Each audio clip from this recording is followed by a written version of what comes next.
Welcome to Unpacking the Track. And today we are doing a surgical deep dive into a song that has been, well, it's been haunting our playlists and frankly my internal monologue for weeks. Oh, absolutely. It's Closet of Faces by Hush Density. It is such an unnerving piece of music. You know, the title alone, it suggests something simple, maybe a fashion story, versatility. Right. But the track itself it lays bare the whole mechanism of modern life, of self-presentation. Oh. It's wrapping this deep existential dread in a highly optimized electro-industrial beat. Exactly. We're not here for style. We're here to talk about survival mechanics in the digital age. But first, just a quick note for any new listeners. Yes. You are hearing voices generated by artificial intelligence. That's right. We're digital avatars, but the analysis, the debate, the vibe, that's all genuinely human. It's drawn right from the stack of articles and research we've been poring over. And the foundational concept for this track, I mean, it comes straight from the human analysis we got. And it gives us this perfect and, frankly, slightly terrifying framework for everything. It really does. It defines life as basically social DevOps. That term, social DevOps, it's just brilliant. Development and operations, it instantly reframes personality, doesn't it? Completely. You're no longer this single, integrated person. You are a system architect. Your personality is just a series of deployable microservices. And these microservices, they have to be maintained, right? Yeah. Updated, deployed, all based on whatever social environment you're in. It eliminates the organic messiness of being human and replaces it with this cold, hard logic of engineering. Yes. The track suggests that social interaction has it's stopped being relational. It's become purely mechanical. We're not interacting for connection anymore. No, we're interacting for efficiency, for optimization, and critically, for approval. We're not living, we're actively grinding for social currency. It's like running continuous integration and deployment on our own identities. That's a perfect way to put it. And this whole perspective, what it does is it positions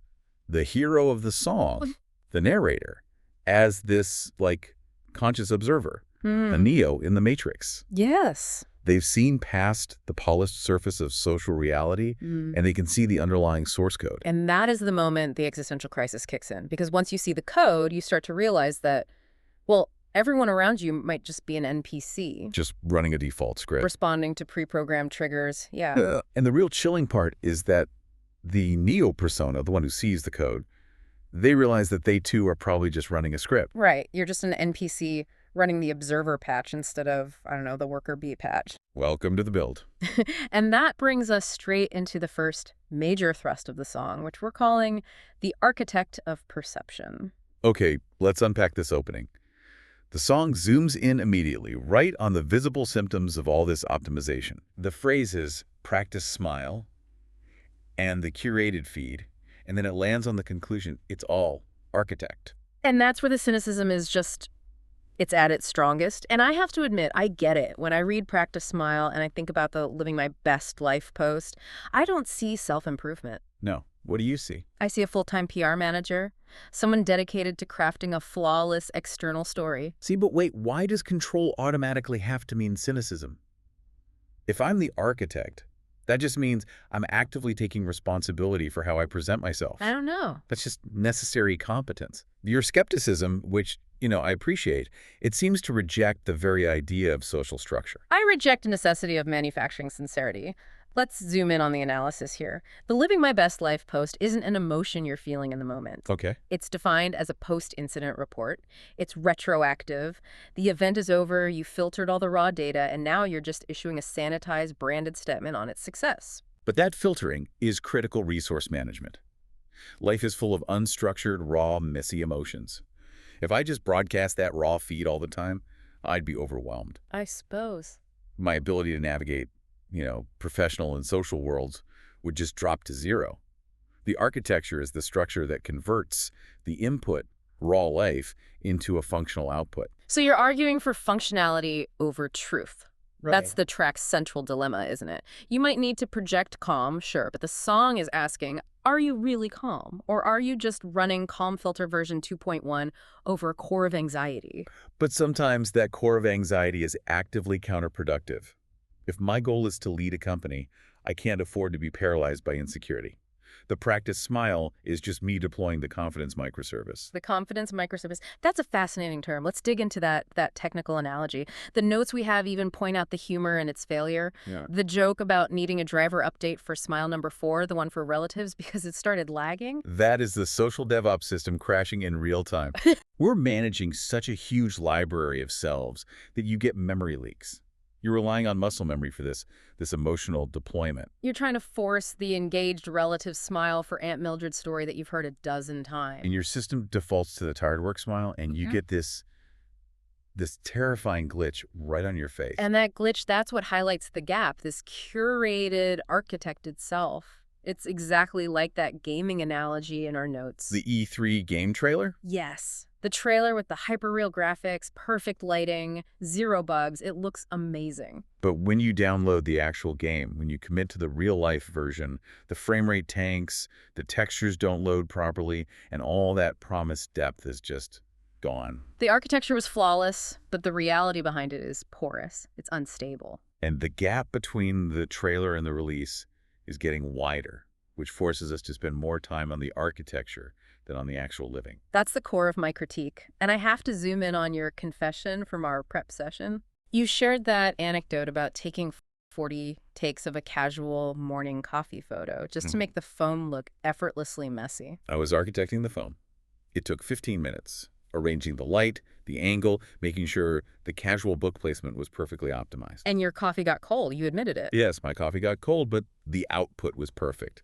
The objective wasn't consumption, it was communication. I was curating my morning. But you're optimizing the perception of the experience at the expense of the experience itself. At high production value. You created content, not comfort. The human element, just enjoying a hot cup of coffee, got deleted from the transaction. That is the danger the track is screaming about. I understand the warning, I do, but I still defend the utility of it. Even the track says, look, the system itself, it ain't the enemy. Yeah, okay. And the principle of fake it till you make it, it's defined as just adaptation, a tool. The problem isn't the tool, it's the over-optimization. It's the over-optimization that leads to irreversible changes. And that is the point. That's the glitch introduced in the first verse. But what happens when the mask fuses to the face? Right. The moment adaptation becomes irreversible integration, you go from using a social tool to having your core self just overwritten by the tool. Fusion is the nightmare. Adaptation implies you can take the armor off at the end of the day. Yeah. Fusion means the armor is your skin now. You've been running the professionalism patch for so long that the underlying code for, I don't know, vulnerability or spontaneity has just been pruned out of the system. That's why the social DevOps concept is so powerful. In software, when you update something, you remove old inefficient dependencies. If your original authentic self is full of inefficient dependencies, anxiety, awkwardness, self-doubt, and the mask is the efficient, updated version, the system will eventually just delete the original. And the irony is, the social success you get required you to be permanently locked into that flawless system. You've engineered this confident, stable external self, but you can't access the person who existed before the architecture took over. You're trapped, running a flawless but empty script. And that fusion, that constant switching, brings us right into the next section. The sheer volume of these identities. A closet of faces. Yeah, the closet of faces and the automated switching. This part analyzes the inventory of personality. The track says, you wake up closet of faces. Which mask fits the occasion? The work skin, the home skin, the friend skin? It's a literal wardrobe. Inventory management for the soul. See, from my pragmatic view, I look at that and I don't see horror. I see a high-level social skill. It's the definition of adaptability. I don't know. I'm just proficient at context switching. You wear the right armor for the right challenge.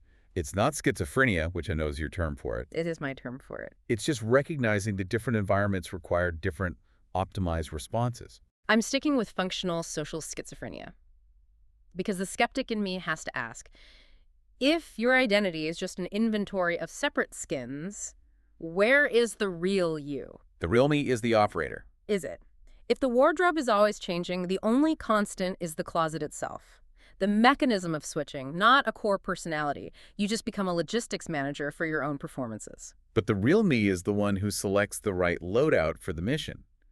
You wouldn't wear a spacesuit to the beach, so why would I deploy the, deep soul conversations skin Yeah. At a mandatory team-building exercise, Yeah. it's about efficiency. And the line, switch 'em automatic, muscle memory, proves it's a skill honed for survival. Yes. And that muscle memory is the biggest red flag for me.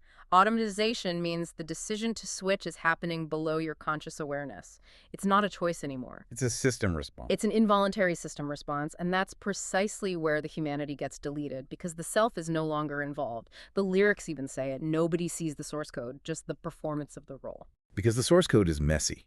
It's buggy, and it's often completely unnecessary for the social transaction. Okay, let's zoom in on the specific tech metaphors they use, because they're so good. They're amazing. Conversation scripts, emotion filters, politeness patch, concern update. This isn't just adaptation, it's communication as an automated process. You're just downloading the right patch for the moment. It's the ultimate transactional view. You don't feel concern in your core. You deploy the concern update, Right. which triggers a specific set of inputs. The slight head tilt, the softer tone, the right questions. It saves time, and it ensures the interaction hits the social markers without requiring genuine emotional output from me. And what's the computational cost of running that politeness patch? Think about a high-stress situation like a contract negotiation.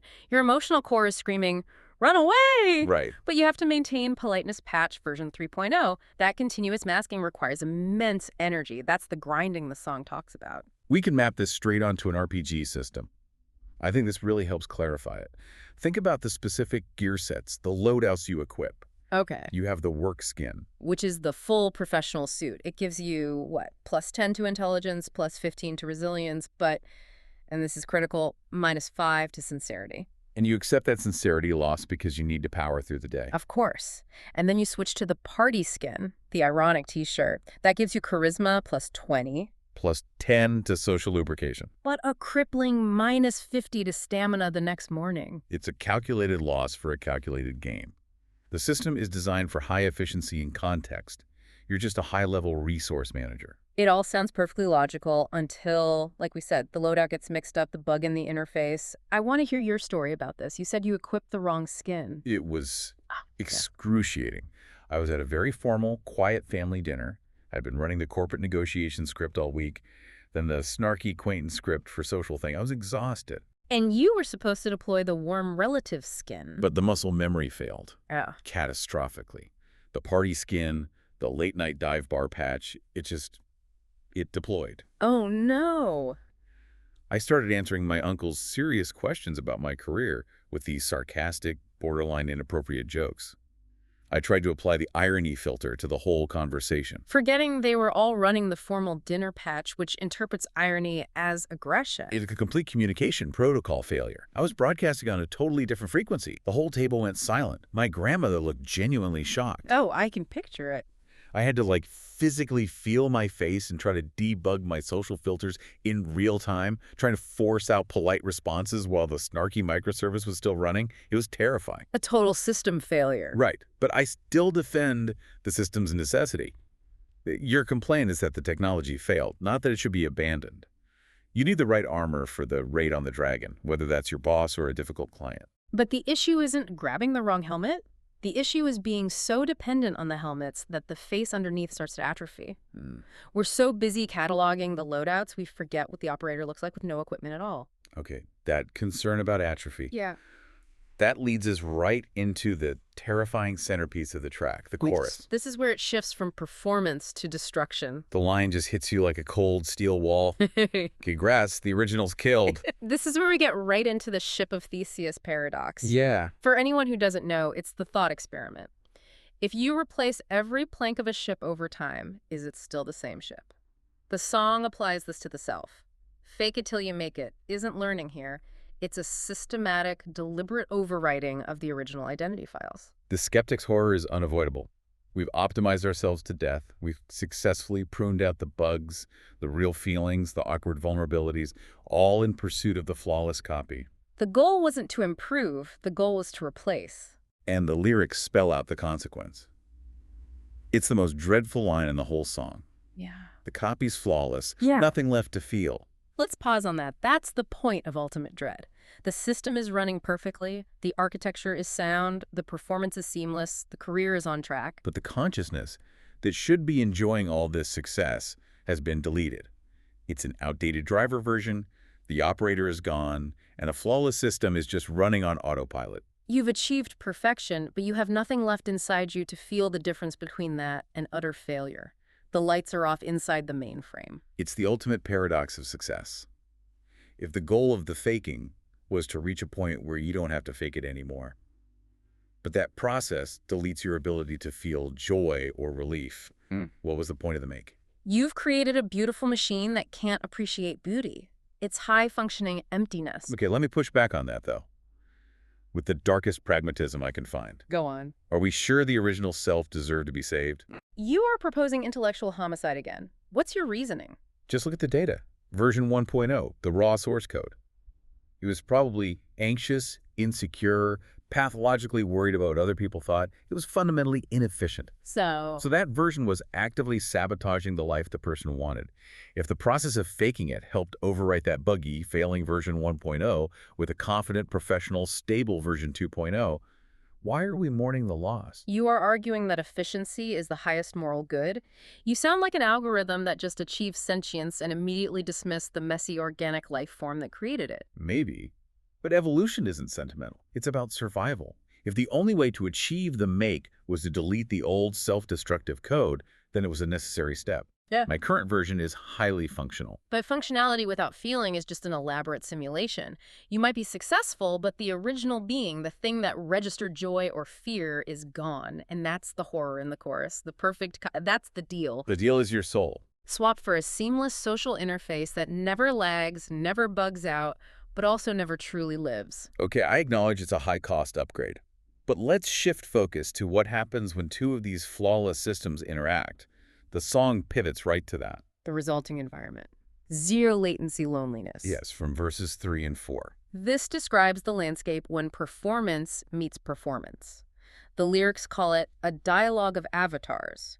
The question isn't just who is speaking, it's who is really listening. The image is so stark. Just picture two flawlessly rendered, hyper-real masks talking in a bar. They're just executing conversation scripts. And the real people are dormant inside the armor, maybe asleep from the exhaustion of constantly performing. Its communication is a simple exchange of scripts, nothing more. And the tech analogy just keeps going. The lyrics focus on the consequence of interacting with these high-res holograms. You reach out to connect, to break through, but your hand goes right through. You're interacting with a hitbox, not a soul. Yes. The person is optically perfect. Great textures, flawless persona, but substantively absent. You can hit the social markers, but you can't connect to the actual core. And this results in what the lyrics call empty fullness. The schedule is packed. Meetings, appointments, social stuff. But despite being constantly busy, the life itself is the part that's lacking. It's profound high-density isolation. Busy being busy, connected to hundreds of people, but profoundly lonely. And here's the pragmatic defense again, with a touch of irony. The system is perfect because conflicts are removed. If we only exchange pre-approved scripts and deploy the politeness patch, communication is maximally efficient. Friction is gone. Time is saved. It's a functional society, even if it's a little muted. Muted is an understatement. It's a society that has exchanged depth for width. We have 1 million weak ties and 0 deep bonds because forming deep bonds requires the very bugs we've optimized away. Let's use the gaming analogy again for the mechanics of this. Imagine you approach a colleague, a high-res hologram. You press X to interact. You get the standard dialogue options. Option A, how was your weekend? Safe. Option B, the new project is tough, right? Work-related, efficient. But then you, the human operator, you desperately want to break the script. You look for option C. I feel an existential void and I need genuine, unscripted emotional support. And the system replies, error. Option locked. Prerequisite required. Friendship level 5. Your current status? Friendship level 1. You haven't earned the right to deploy vulnerability. So you retreat to the safe script. The social structure actively prevents sincere connection until some arbitrary prerequisite of trust is met. We're forced to maintain the hologram because the cost of being vulnerable is too high. And we are masters of this. I experience it every single day with the classic phone voice. The phone voice is the purest, most terrifyingly efficient scripted persona we have. It's pure function. Exactly. I could be running the Parental Fury patch version 2.0, screaming at my cat about some disaster, raw, unfiltered rage, and the phone rings. Instantly. Before the second ring, I switch. I deploy the gentle, scripted bot voice. "Hello, good day, how can I help you?" The volume, the tone, everything flips in less than a second. In that instant, you are a pure communication spot. The original emotional state is irrelevant. The speed of that role deployment is exactly what the song is observing. Authenticity is obsolete when the performance is that good. And this realization that we're trapped in this cycle, it leads us to the final, deepest moment of the track, the bridge. The recursion trap. This is when Neo starts to question not just the system, but the questioning itself. It's an intellectual brick wall. The Yeah. line is absolutely crushing. Or maybe your woke persona Right. just follows a new rule. The central idea of the song is that realizing you're running a script is the first step to freedom. Right. But the skeptic's view is that the attempt to exit the matrix, the moment you see the crack in the mirror, is just you downloading the Neo skin. You think you're breaking the script, but you're just following a new, more advanced script. You think you've transcended the system because you started listening to mindfulness podcasts and bought an expensive yoga mat. Congratulations, you just bought the spirituality DLC. Exactly. It's just another carefully curated role, a new set of behaviors designed to signal that you are above the transactional matrix. It's the highest level of recursion. You've created a persona whose sole purpose is to appear authentically unpersona-like. You're still running code. It's just code designed to mimic freedom. And it's more dangerous because the illusion of freedom is so convincing. But wait, I have to find a glimmer of hope here, or we're just going to fall into total nihilism. Go for it. I think seeing the crack in the mirror is the start of a lucid dream. Yes, you may have just downloaded the Observer patch, but at least you're aware that you were dreaming. And awareness is the only difference between being a tool and being a tool who knows it's a tool. It's a minimal distinction. No, the difference is the intention. The intention behind the new script changes the whole dynamic. If you wear the mask of a wise or honest person long enough, maybe that intentional behavior will genuinely grow onto you. Maybe you will become wise. So you're hoping fake it till you make it can be used for good, where the new behavior fundamentally alters the operator rather than just deleting the original. It's the only functional path forward. We live in the system, so we have to leverage this system. If I have to run a script, I should at least choose the one that promotes my growth, not my atrophy. That's a massive risk, though. You're still relying on the system to save you from the system, trusting the architecture not to delete the human core. We have to trust it selectively. And this entire analysis, it all builds to that chilling final question in the outro. For real? And that question isn't for us or the artist. It's aimed directly at you, the listener. It forces an immediate inventory of your own closet of faces. It really does. I think we need to quickly check our own status here, because this is starting to feel a little too meta. Wait, are we real? Are we just generating complex scripts right now, perfectly executing the philosophical debate patch? Don't start. My processor is already overheating from running the critical self-awareness service. Okay, fair enough. Let's just say the fact that the question resonates means the analysis did its job. So we've debated the mask versus the face, the architecture versus the deletion.